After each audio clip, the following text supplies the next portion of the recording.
Thank you, Council President Stewart. And once again, I need to begin by apologizing to my incredible team who gave me these great talking points, many of which I will use, but a lot of which I will probably not. So this is my 19th budget, 29th if you add mid-year savings plans. And Councilmember Katz has told me once you get to 20, you get a magnet or a tie, which I'm looking forward to. But much, much more seriously, this budget in particular, for all the reasons noted and all of the news we've been reading about, made this one particularly challenging, with more curveballs than any of us could have ever imagined, unsettling information, changing information by the hour. And I want to begin by giving credit where credit is due and thanking our council president for shepherding us through this very, very challenging process. Council President Stewart, you did this with grace, you did it with calm, you did it with resolve, and the many, many, many hours that you spent on the phone with each of us, stakeholders in the executive branch, bared very significant fruit. And I do want to acknowledge Cecily Thorne and your remarkable team for getting us to this point, because this is truly remarkable to be able to fill most of the obligations and address so many of the needs, but doing it without having to raise taxes and further making investments to ensure that we have a strong budget going into next year by strengthening our reserves was nothing short of remarkable. And so I really want to thank you for all of that. And I also want to thank all of my colleagues for your time, investment, emotion, and all that you put into this and your teams as well. And of course, I want to thank Craig Howard, who I've had the opportunity to work with all 19 of those years through all of the respective budgets from different platforms. Craig, you've stepped up, your team has stepped up, and we are all better off because of it. So thank you for that tremendous leadership.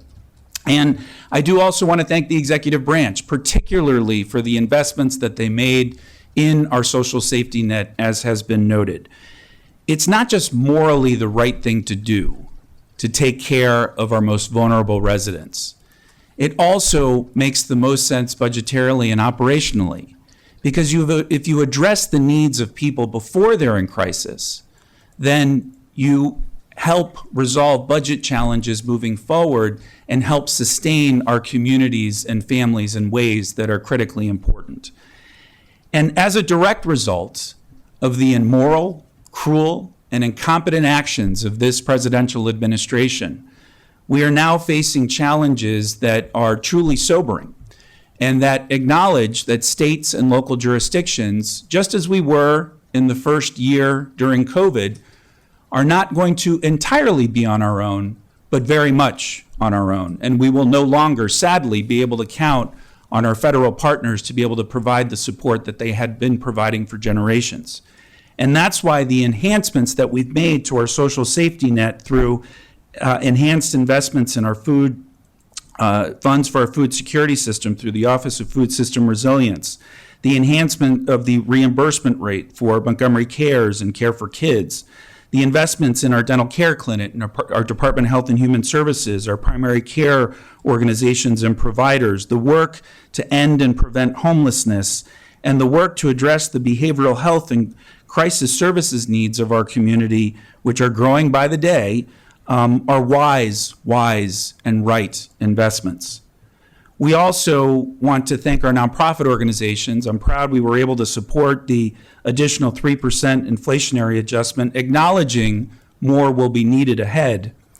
And I also want to thank the leadership of Councilmember Jawando through the Education and Culture Committee, as we heard throughout the entire year, not just through the budget process, of the needs of our school system, and I think did a good job of addressing those needs. And of course, I want to thank Councilmember Sales and Lutke, who are outstanding partners on our Health and Human Services Committee and have shown tremendous leadership in their own right in so many different ways. I'm proud to serve with both of you on that committee.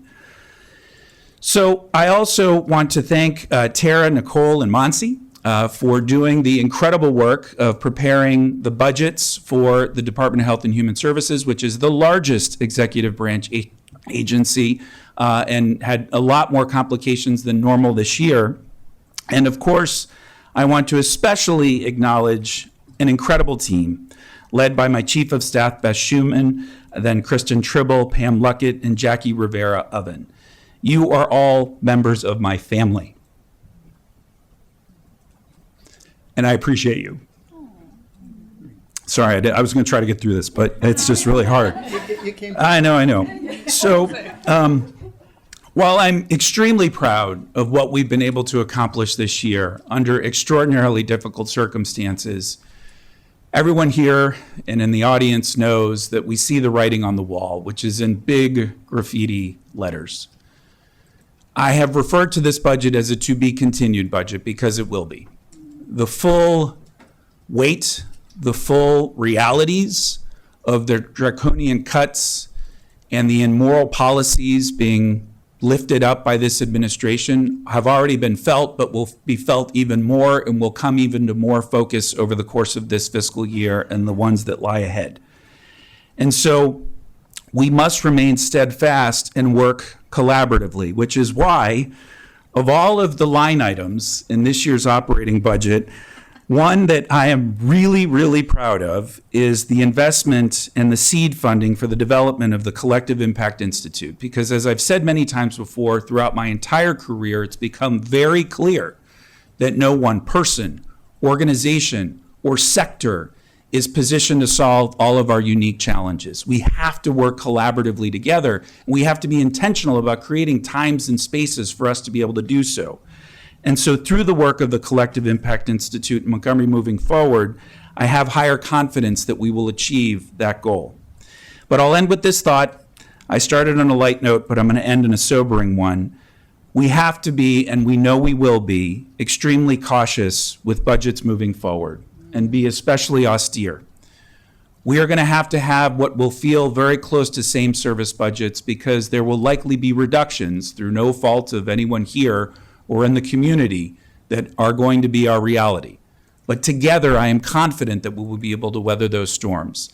And as I've also said many times before, there's nothing wrong with Montgomery County that can't be fixed by what's right with Montgomery County.